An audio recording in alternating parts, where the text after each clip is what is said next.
Ending a phone call should be one of the easiest parts of having one. The conversation has happened. The information has been exchanged. Whatever needed to be discussed has been discussed. At some point, both people reach the same conclusion. We are done here. And yet a phone call rarely ends at the exact moment it is over. Instead, it enters a separate phase. A transitional period between conversation and silence in which both people know there is nothing left to say, but neither person is apparently authorized to stop saying things. Usually, it begins with a signal. All right, that word does not mean anything by itself. Nobody has agreed to anything new. No decision has been reached. All right is simply the sound a person makes when they would like to begin leaving the conversation without creating the impression that they are trying to leave the conversation. Sometimes it is, well, sometimes, okay then. Sometimes there is a slight change in tone, a small exhale. Maybe the person starts speaking 12% more cheerfully. Whatever form it takes, both people recognize it immediately. The call has entered the departure phase. And this is where things become complicated because announcing that a conversation is ending does not actually end it. The other person must first acknowledge your intention to end it. All right? Yep. Sounds good. Okay. Excellent. We have now spent 4 additional conversational turns confirming that there will be no additional conversational turns. At this point, you might assume someone could simply say goodbye. That would be reckless. There are still several procedural requirements. Maybe you need to establish future contact. I'll talk to you later. Definitely. Maybe there is a final courtesy. Have a good rest of your day. You too. Maybe somebody is traveling. Drive safe. Will do. Maybe you need to acknowledge the interaction itself. Thanks again. Absolutely. None of these statements are unreasonable. In fact, almost all of them are pleasant. That is what makes the problem so difficult. Nobody is trapping you with hostility. They are trapping you with warmth. The phone call was over 40 seconds ago, but now you are both adding decorative trim to the exit. And every new closing statement creates a response obligation. If someone says, "Have a great weekend," you cannot simply hang up. Technically you could, but that would create an entirely different episode. So you say, "You too." Now you have responded appropriately, except you have also spoken last. Which means the other person may feel compelled to acknowledge your acknowledgement. Thanks. There it is. The call should now end. But something strange happens when two polite people reach this stage. Neither person necessarily wants the last word, but neither person wants the other person's last word to go unanswered. This creates the last word courtesy contest. Thanks again. Of course. Take care. You too. Will do. All right? Sounds good. Yep.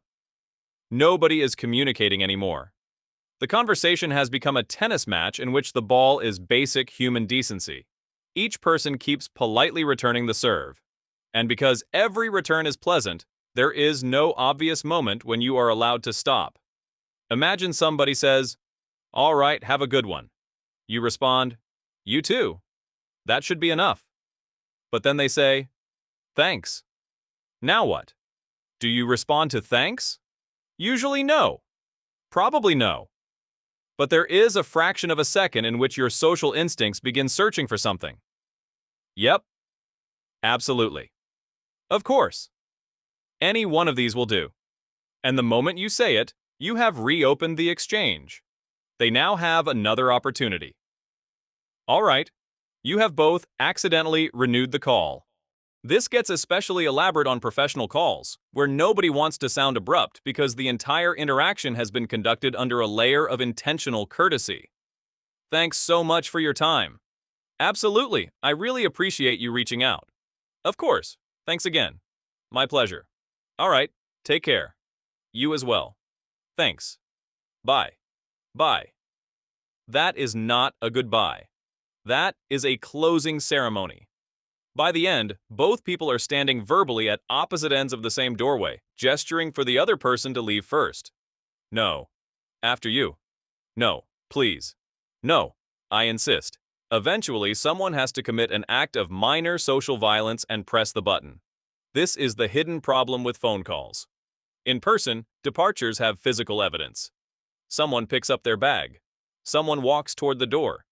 Someone gets into a car. Eventually, geography ends the conversation for you. On the phone, there is no geography. Both people remain equally available until one of them disappears, and disappearing is socially dangerous. Hang up half a second too early, and you can create the impression that you were desperate to get away. All right, bye. Click. Was that too fast? Did they have another syllable? Were they still saying something? Did I just hang up while they were wishing me a nice evening? Now you are staring at the phone wondering whether you have committed an offense against someone who is trying to tell you to enjoy Thursday. So we compensate. We linger. We wait for unmistakable evidence that the other person is equally prepared for separation. Unfortunately, they are waiting for the same evidence from us. And now, two people who both want to hang up are keeping each other on the phone out of fear that hanging up might suggest they want to hang up. This is how a 6-minute conversation acquires a 90-second credit sequence. There is also a specific danger that appears once the goodbye process has begun. The addendum. You have completed everything correctly. All right, talk to you later. Sounds good. Have a good night. You too. Bye. Bye. And then, oh, actually, one more thing. No, the building was demolished. You cannot reopen it. This is phone call necromancy. The conversation has already received its final blessing. We exchanged the ceremonial goodbyes. The spirits were released. You cannot bring the call back because you suddenly remembered something about next Tuesday. But people do. And the worst part is that the new topic is often legitimate. Oh, did you ever hear back from Mike? Now you have to answer. No, not yet. Okay, that's what I thought. Yeah. All right. Here we go again. You have returned to the departure phase. The entire shutdown procedure has restarted. Every goodbye you performed before the addendum has been invalidated. Those were apparently preliminary goodbyes. You are now required to issue a new set. This is one reason phone call endings are so fragile. Once the closing sequence begins, introducing new information is disproportionately disruptive. You are not merely adding one sentence. You are resetting the clock. There are, of course, different levels of this depending on the relationship. Family calls often require a longer runway. You may have to confirm when you will speak again, remind someone about an appointment, send your regards to 3 people who are not on the call, discuss the weather one final time, and perform a sequence of goodbyes in which every goodbye is followed by another smaller goodbye. This is understood. A close friend may get, "All right, man. All right. Later. Later. Bye. Bye." Somehow, even that can take 15 seconds. Professional calls have their own version because everybody has to prove, right up until disconnection, that the interaction has been mutually beneficial. Really appreciate it. Likewise. Thanks again. Of course. Looking forward to it. Same here. Take care. You too. At some point, the project is less likely to fail than the goodbye. Even customer service calls have developed elaborate release procedures. Is there anything else I can help you with today? No, that's everything. Wonderful. Thank you so much for calling. Thank you. Have a great day. You too. Thank you. Bye. Bye. The transaction ended several exchanges ago. We are now simply verifying that both parties approve of ending the transaction. And to be clear, none of this means calls should end coldly.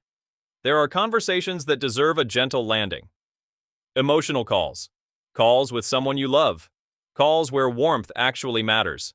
Sometimes you want the extra, "take care." Sometimes "drive safe" means something. Sometimes you genuinely do want to say, "Tell everyone I said hi." The misdemeanor is not affection. It is closure inflation. It is the moment after both people have clearly finished when every attempt to end the call generates another required response.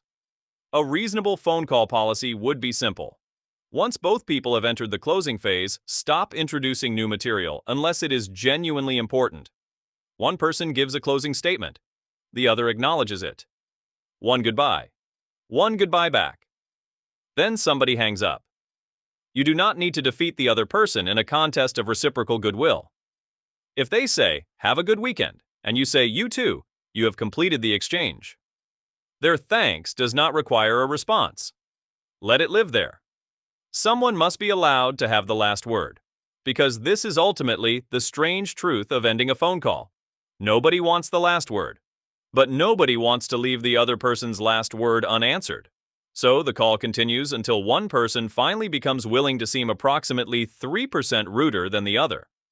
That person is not the villain. That person is the reason you are both free. The charge, turning one phone call ending into a 6-step departure ritual in which every goodbye requires another goodbye. The defense, I was just being polite. The verdict, technically courteous, socially prolonging. The conversation ended 3 goodbyes ago. You are now just standing in the doorway of the call,